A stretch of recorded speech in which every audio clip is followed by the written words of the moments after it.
14 ans, 500 millions de dollars, c'est la valeur du nouveau contrat de Vladimir Guerrero fils selon la presse canadienne. C'est le plus gros contrat de l'histoire des Blue Jays et c'est le plus gros contrat de l'histoire du sport canadien. Vladimir Guerrero fils deviendrait le deuxième joueur le mieux payé du baseball majeur, juste derrière le voltigeur des Mets de New York, Juan Soto. Bon, c'est beaucoup d'argent, mais est-ce que ça vaut la peine? Vladimir Guerrero fils a participé au match des étoiles à 4 reprises.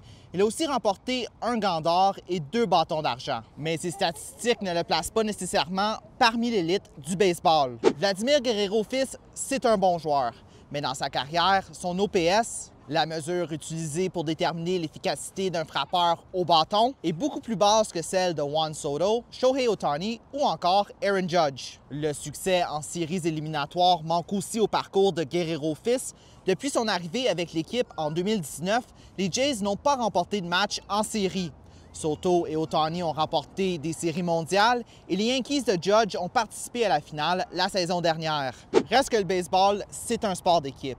Et Vladimir Guerrero fils, c'est qu'une pièce du casse-tête pour les Blue Jays. Bon, une pièce importante, la question de son contrat flottait au-dessus de la formation torontoise depuis le début du camp d'entraînement et la possibilité de perdre le joueur étoile comme agent libre évoquait des souvenirs douloureux chez les partisans torontois. Parlant de casse-tête, la signature de Guerrero fils est une première pièce mise en place pour les Jays qui n'ont toujours pas d'entente avec l'arrêt-court Bo Bichette et le voltigeur Dalton Varsho pour la prochaine saison.